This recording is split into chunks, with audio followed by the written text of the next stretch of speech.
오늘부터 골로새서를 함께 보도록 하겠습니다. 골로새서는 옥중서신입니다. 우리가 보았던 대로 빌립보서, 그리고 골로새서 역시 바울이 로마 감옥 안에서 쓴 서신서입니다. 그래서 옥중서신이라고 할 수 있겠습니다. 골로새서는 골로새 교회에게 보내는 편지라는 뜻입니다. 골로새 교회는 바울이 세우지 않았습니다. 골로새라는 그 지역은 여러분들이 잘 알고 있는 에베소서 있죠? 에베소에서 한 60km 정도, 옛날 걸음으로 하루 반 정도 걷는 그런 위치에 있는 교회 지역이었습니다. 이 지역의 교회가 세워질 수 있었던 건 바울 사도가 에베소에서 2년 동안 두란노 서원이라고 하는 신학교를 열었을 때 아시아의 각 지역에서 많은 사람들이 와서 복음을 듣고 배우게 됩니다. 그때 에바브라라고 하는 이 골로새 지역에 있는 사람이 바울에게서 복음을 듣고 자기 고향 골로새에 가서 교회를 개척하고 세운 것으로 추정을 합니다. 그런데 바울이 세우지도 않았고 이 골로새 교회는 바울이 가보지도 않았습니다. 그렇다면 서로 골로새 교인들과 바울이 얼굴을 알까요? 모를까요? 몰라요. 에바브라라든지 아마 몇 사람 정도밖에는 모를 수 있습니다. 이런 상황 속에서 바울이 이 골로새 지역에서도 상당히 멀리 떨어져 있는 로마의 감옥에 있을 때 이 골로새 교회를 향하여 편지를 썼습니다. 그리고 그 편지를 쓰게 된 이유는 그 교회의 핵심적인 복음의 내용이 지금 무너져 내리고 있다는 겁니다. 여러분, 교회의 보물은 복음입니다. 사람이 하나님의 뜻으로 말미암아 난 예수 그리스도의 죽음과 부활을 믿음으로 은혜로 구원을 받고 하나님의 자녀가 되는 권세를 얻는 것, 이것이 복음입니다. 교회의 최고의 보배, 보물은 복음입니다. 여러분, CCC 우리나라의 초대 총장을 지내신 김준곤 목사님이 계십니다. 나이가 한 50대 이상은 다 아시는 유명한 분이신데 이분이 이런 말을 했습니다. 백문일답이다. 따라서 하겠습니다. 백문일답이다. 100번 질문해도 답은 하나다. 우리 신앙의 중심에 무엇이 있습니까? 예수 그리스도가 있다. 믿음의 중심에 무엇이 있습니까? 예수 그리스도가 있다. 행복하려면 어떻게 해야 됩니까? 예수 그리스도다. 성령 받으려면 어떻게 합니까? 예수 그리스도다. 교회를 잘 섬기려면 어떻게 해야? 예수 그리스도다. 복 받으려면 어떻게 해야? 예수 그리스도다. 다 백문일답이었습니다. 예수 그리스도가 교회의 중심이고 신앙의 중심이고 구원의 중심이고 모든 거의 중심입니다. 아마도 늘려나가면 천문일답, 만문일답이 될 겁니다. 교회에서 다른 것들은 다 양보할 수 있습니다. 예배라고 하는 형식도 양보할 수 있고요. 그리고 어떤 교회의 건물 위치, 다른 많은 것들을 양보할 수 있겠습니다만은 교회가 절대 양보할 수 없는 것은 복음입니다. 예수 그리스도를 양보할 수가 없습니다. 모든 이단은 예수 그리스도를 어떻게 보느냐, 예수 그리스도를 우리의 주와 하나님의 아들로 온 우주의 중심으로 보는 것에서부터 빗나가 버리면 이단이 되고 사이비가 됩니다. 그래서 골로새 교회는 바로 예수 그리스도의 이 복음을 율법주의와 신비주의 여러 형태의 공격을 받으면서 교회의 가장 중요한 핵심인 복음이 훼손되고 있는 것을 바울이 로마 감옥에 있을 때 그 소식을 듣고 이 교회를 다시 한번 굳건한 복음 위에 세우기 위하여 에바브라 편에 편지를 보내고, 그리고 편지를 들고 간 사람은 두기고라고 하는 사람이 들고 갑니다. 여러분, 우리 교회의 가장 중요한 핵심은 복음입니다. 예수 그리스도입니다. 목사 아니에요. 목사는 그냥 수종 들고 있는 겁니다. 우리 모두는 예수 그리스도의 복음을 수종 드는 겁니다. 이 복음의 가치, 이것이 훼손이 될 때 우리 주님께서는 우리에게 즉각적으로 편지를 쓰게 될 것입니다.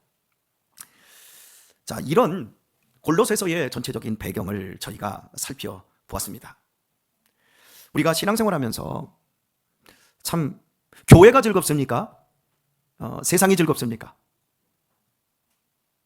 죄송합니다. 물어보나 마나 세상이라고 여러분이 지금 대답은 안 하셨어도 지금 표정이 다 그런 것 같습니다. 사랑하는 교회 여러분, 세상에도 즐거운 게 많고요, 교회 안에도 즐거운 게 많습니다. 우리의 살아가는 삶의 환경에서 날씨라는 게 어떨 때는 굉장히 쾌청하고 청명할 때도 있지만 또 날이 굳을 때도 있고 아침 저녁으로는 쌀쌀하고 춥고 한낮에는 더울 수도 있잖아요. 여러분, 기후 속에 있는 어떤 날씨 이런 것들이 변화무쌍하잖아요. 그잖아요. 그런 것처럼 우리의 삶에 있어서 여기에도 기쁨이 있고 저기에도 기쁨이 있습니다. 순간적인 기쁨이 있고 영원한 기쁨이 있고 그냥 생각하지 않아도 육감적으로 기쁨이 있고 깊이 진리를 생각할 때 기쁠 수 있는 이런 형태들이 다 있지 않습니까? 이 교회 안에는 여러분 육감적인 기쁨이 있습니까? 진리에 대한 기쁨이 있습니까?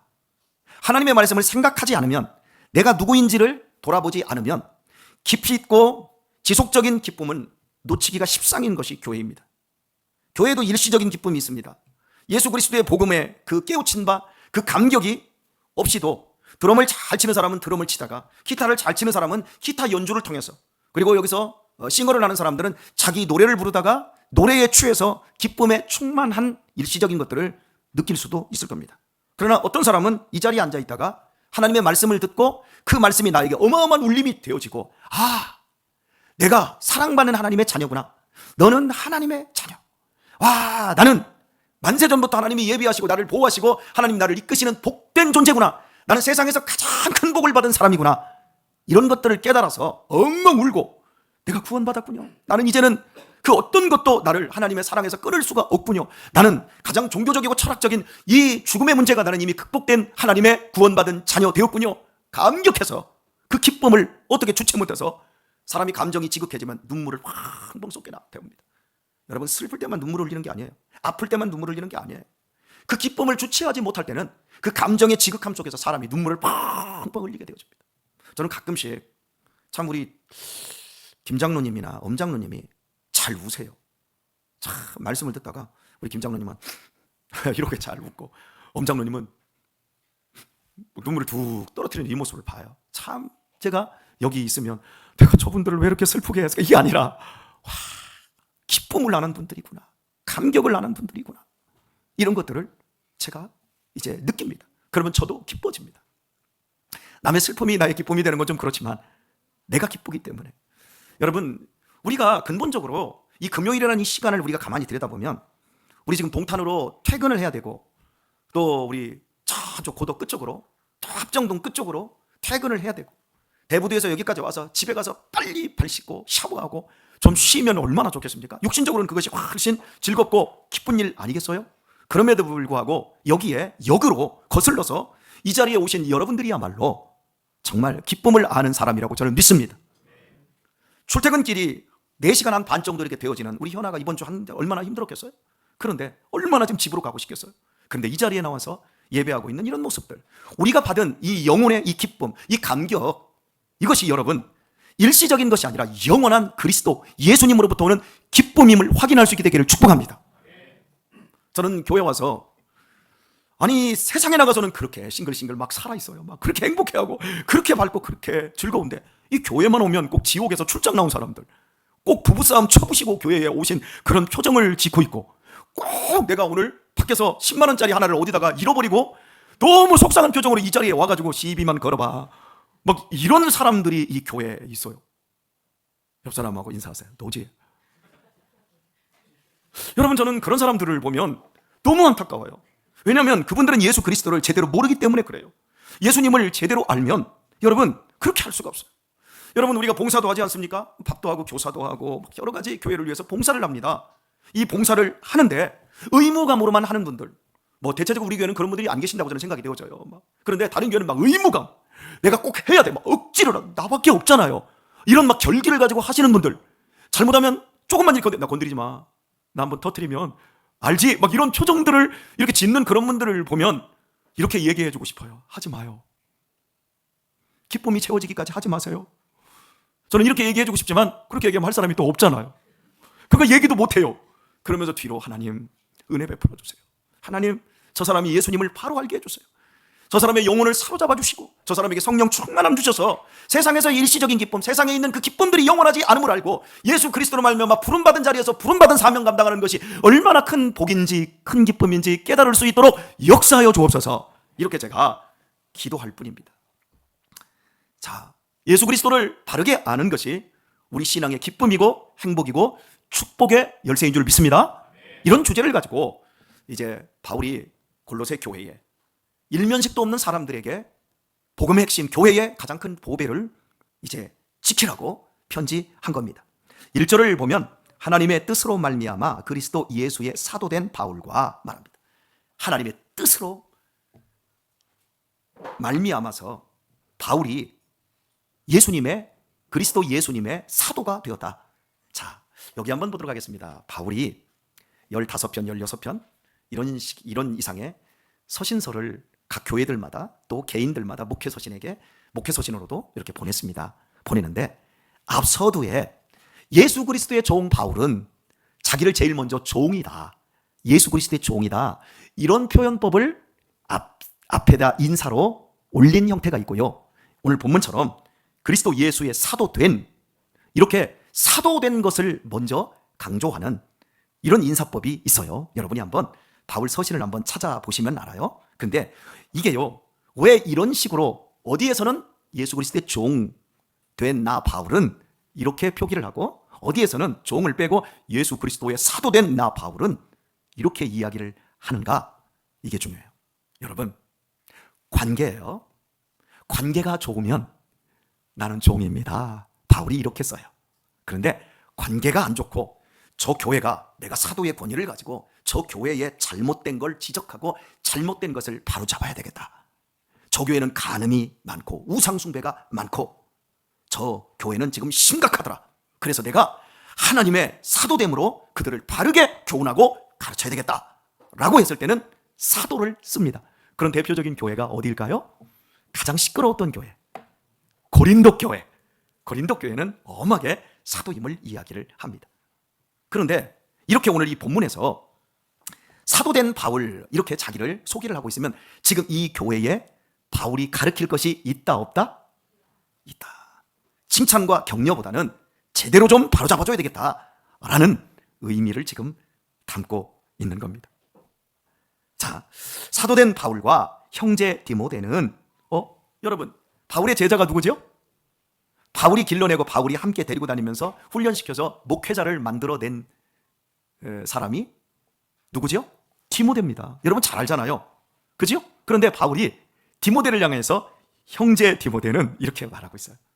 여러분, 우리 교회에서 제가 이렇게 전도하고 지금 신학의 길에 입문해서 전도사 사역을 하고 있고 결혼하고 이제 송신대학교 3학년에 재학 중이면서 이제 내년에 졸업하면 강도사고시를 보게 되고 한 후내년쯤에 목사가 되는 사람이 누구죠? 강경원 전도사님 뭐 이렇잖아요. 그죠? 그러면 제가 강경원 전도사님과 경원이와 저의 관계가 뭐예요? 제가 이렇게 말합니다. 형제 경원아. 제가 이렇게 이야기를 했어요. 그런데 경원이가 형제님 혁철 씨 이렇게 한다고 해봅시다. 그러면 여러분 전수가 어떻게 되죠? 이렇게 해도 되나요? 바울이 자기의 제자이자 자기가 가르쳐서 세운 에베소 교회의 이 목회자인 한참 후배입니다. 자식뻘입니다. 그런데 바울과 형제 디모데는 이렇게 이야기를 하고 있어요. 여러분, 예수 그리스도 안에서 우리 모두는 형제입니다. 자매입니다. 믿습니까? 자, 그런데 여기서 우리가 굉장히 주의해야 될 게 이거예요. 디모데가 편지를 골로새 교회에 쓰면서 그리스도 예수의 목사된 디모데가 형제 바울은 이런 식으로 만약에 편지를 썼다. 그렇게 하면 안 되는 거예요. 이건 바울이 자기를 비우고 자기를 내려놓은 거예요. 하지만 우리가 형제라는 말을 쓸 때 그 형제라는 말을 내가 그 상대방을 끌어내리는 것, 잡아당겨서 이런 형태로 사용하면 안 되는 거예요. 예전에 제가 한번 그 전도사 때 경험을 한 얘기인데 한참 우리 제자 훈련을 많이 했어요. 당시에 사랑의 교회에서도 제자 훈련을 하고 목동 그 제자 교회에서도 제자 훈련을 하고 이 제자 훈련하는 데가 두 군데가 있었어요. 그리고 전도 훈련하는 데는 참 여러 센터들이 많이 있었어요. 그런데 이렇게 이제 제자 훈련을 하고 오면 거기에서 가르치는 게 뭐냐면 수평적인 관계를 잘 가르쳐서 우리나라는 너무 교회가 수직적이다. 그래서 형제다. 이러는데 교회 이제 청년 하나가 그 제자 훈련을 받고 와가지고 제가 이제 전도사인데 지난주까지는 분명히 전도사님 했거든요. 그런데 이번 주에 전 훈련받고 와가지고 한다는 말이 저한테, 형제님 자꾸 이러는 거예요.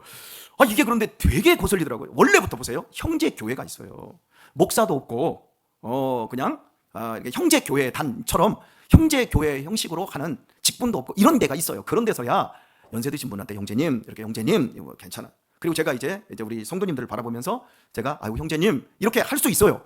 할 수 있는데 교회는 질서라는 게 있고 그 질서는 어떤 그 권위적인 것을 나타내는 게 아니라 그 권위를 주고 그 권위를 통해서 잘 가르치고 합력하려고 있는 거고, 그리고 위아래는 분명히 있는 건데 그 위아래는 노끈아짐이 아니라 연장자 뭐 이런 부분들도 있어요. 근데 나보다도 한참 어린 그 친구가 형제님 그러니까 이건 아니다 하시더라고요. 근데 얘가 이제 실수를 또 했어요. 목사님에게도 형제라고 해야 된다는 거예요. 거기 가라고 할까요, 못 갈까요? 목사님이 못 가게 하죠. 그렇게 되면 교회가 이제는 웃기게 되는 거예요. 자 보세요. 그리스도 예수 안에서 우리는 한 형제입니다. 믿습니까? 한 형제 맞습니다. 교리적으로 맞습니다. 우리는 하나님의 뜻으로 말미암아 그리스도 예수 안에서 사도가 되었고 그 안에서 목사도 되었고 그 안에서 집사님도 되고 장로님도 되고 그 안에서 가장 중요한 건 형제입니다. 믿습니까? 예, 맞는 거예요. 그렇다면 그냥 모 제자 훈련을 하는 거기처럼 그냥 무조건 다 형제다 그러면 제대로 족보를 따지면 우리 아버지와도 나 형제가 되는 거고 우리 어머니와도 형제 자매가 되는 거고 우리 할아버지하고도 형제가 되는 겁니다. 그러니까 이렇게 얘기해야 됩니다. 자, 우리 유신이가 이제 집에서는 할아버지네 집에 가서는 할아버지 하다가도 이제 교회 오면 그리스도 예수 안에서 우리는 형제니까 우리 유민이가 우리 유신이가 이명교 장로님한테 형제님 교회 오셨습니까? 형제님 여기 앉으십시오. 이렇게 해야 되는 거예요. 족보를 바르게 정립을 하면. 그러니까 우리가 그리스도 예수 안에 형제라는 것을 놓치면 안 되는데 이것들을 잘못 우리가 사용하다 보면 원래부터 우리에게 더 중요하게 준 하늘 가족, 여러분 형제보다 더 큰 개념이 가족이잖아요. 가족 안에 형제도 있고 자매도 있고 부모 자식이 있잖아요. 그죠? 그런 것처럼 우리가 자칫 지혜가 없으면 모든 관계를 더 망칠 수가 있어요. 그래서 이건 바울이 디모데를 형제라고 이야기를 한 이유가 있어요. 그 뒤에 연결이 됩니다. 골로새에 있는 성도들 곧 그리스도 안에서 신실한 형제들에게 편지하노니, 여기서 또 형제들이 나와요. 골로새 교회 안에 있는 신실한 그리스도인들, 바로 그들을 뭐라고 얘기하고 있죠? 형제들, 이렇게 말합니다. 우리 아버지 하나님으로부터 은혜와 평강이 너희에게 있을지어다. 여러분 짐작되십니까? 이제 바울이 왜 디모데를 형제라고 했는지. 이 골로새 사람들은 지금 문제가 심각한 사람들이에요. 예수 그리스도를 놓쳐버렸어요. 복음의 핵심을 놓쳤어요. 교회의 보물을 놓쳤어요. 이제부터 그들을 바로 잡아야 돼요. 그런데 바울이 내가 사도다 라고 해놓고 바울이 자기 자신을 비워요. 그리고 디모데를 형제라고 얘기해요. 형제라고, 스승임에도 형제라고 얘기를 해요. 그러면서 일면식도 없는 골로새 교인들을 향하여 너희들이 나 여기 디모데와 같은 형제들로 그들을 끌어안는 거고요. 너희들이 배워야 할 내 제자들이다, 이렇게 표현하고 있는 게 아니라 당신들과 나는 예수 그리스도 하나님의 뜻 안에서 하늘 가족으로 한 형제입니다. 이 가치를 이야기를 하기 위해서 바울이 형제라고 하는 카드를 디모데를 통해서 보여주고 있는 거예요. 그리고 은혜와 평강이 너희에게 있을지어다. 여러분, 은혜는 한 번 받는 겁니다. 주일마다 은혜 받았습니다, 은혜 받았습니다, 은혜 받아 다 그러잖아요. 그건 말을 그렇게 하는 거고, 진짜 은혜, 하나님으로부터 복음을 통해서 죄의 속량을 허락받고 우리 자신들이 하나님의 자녀되는 권세를 얻는 것은 은혜, 한 번의 은혜로 되어지는 겁니다. 그러나 평강은 매일같이 매번 하나님이 쏟아 부어 주셔야 합니다. 여러분에게 평강이 있기를 축원합니다. 지금 이 시간에도 평강이 있기를 축복합니다. 내일도 평강이 있기를 축복합니다. 그렇습니다. 매번 성령님이 하나님의 말씀을 통해서, 찬양을 통해서, 기도를 통해서 우리 마음에 평강으로 채워주셔야 합니다. 바울이 이렇게 지금 골로새 교회에게 편지하면서 서두를 열고 있습니다. 오늘의 말씀을 맺겠습니다. 형제라는 단어는 헬라어로 아델포스입니다. 이건 두 단어가 합성된 겁니다. 같다, 하나다. 델포스, 자궁이다. 여러분, 델포스가 자궁이에요. 그리고 하나다. 이 뜻이 뭘까요? 우리는 한 자궁 안에서 나왔다. 형제들아, 디모데가 내 형제다. 우리의 자궁은 무엇입니까? 어머니의 뱃속입니까? 다 달라요. 그런데 우리의 자궁은 교회입니다. 예수 그리스도로 말미암아 하나님의 뜻 가운데서 이 자궁 역할을 통해서 새롭게 거듭난 인생들, 그 인생들이 구원받은 하늘 가족인 줄 믿습니다. 이 아델포스를 놓치지 마십시오. 하나님이 저 사람을 위해서도 죽어주셨고 하나님이 나를 위해서도 죽어주셨습니다. 우리는 십자가라고 하는 한 자궁을 통과하여 거듭난 하나님의 자녀들입니다. 하나님의 형제 자매들입니다. 서로 사랑하고 서로를 보다듬어주고 서로에게 용기를 줄 수 있는 우리 성도들이 되었으면 좋겠습니다. 오늘 예배 전 잠깐 한 40분 정도 우리 김찬희 우리 집사님이 제 서재에 무작정 밀고 들어와서 여러 가지 이야기를 나눴습니다. 그냥 무작정 밀고 들어옵니다. 형제니까 권혁철 형제님 들어가도 되겠습니까? 이렇게 묻지도 않습니다. 그냥 막 들어옵니다. 그리고 이야기를 했습니다. 놀라운 이야기를 했어요. 목사님, 제가 교회를 다니기를 너무 잘했어요. 항상 어려운 일 치를 때마다 참 우리 교인들이 너무 찾아와주고 너무 고맙고, 특별히 청년들까지 그 멀리 태안까지 이렇게 문상 와주고 조문 와주는 거 보고 나도 감사하고 우리 다 친척들도 너무너무 고마워하더라 얘기를 합니다. 그래서 제가 바로 잡아줬어요. 교회를 나와서 잘한 게 아니라 송탄 교회를 나온 것을 잘한 것이다. 여러분, 어지간한 교회들 제가 이야기했습니다. 조부상 이제는 거의 안 갑니다. 좀 알고 일면식이 있고 왔다 갔다 한 사람들 제외하고는 아예 안 갑니다. 보통 교회에서 상이 났습니다. 그러면 교역자만 잠깐 가서 교회 대표로 문상하고 오지, 이제는 거의 직계가족이 부모로 거의 제한되고 있습니다. 그런데 우리는 청년들까지 갔대요. 우리 교회 서로를 형제로 사랑하고 보다듬어주는 정말 대한민국에서 행복한 교회인 줄 믿습니다. 증조 할아버지 돌아가시면 갈게요. 고조 할아버지도 갈 수 있는 교회입니다. 아멘이시죠? 살아있나요? 이렇게 우리 모두 한 자궁 안에서 나온 하늘 가족으로 이 세상 떠날 때까지 예수 그리스도를 붙잡고 교회의 보물인 예수 그리스도를 놓치지 말고 그 안에서 아름답게 복을 일궈가는 성도들 다 되시길 예수님의 이름으로 축원합니다.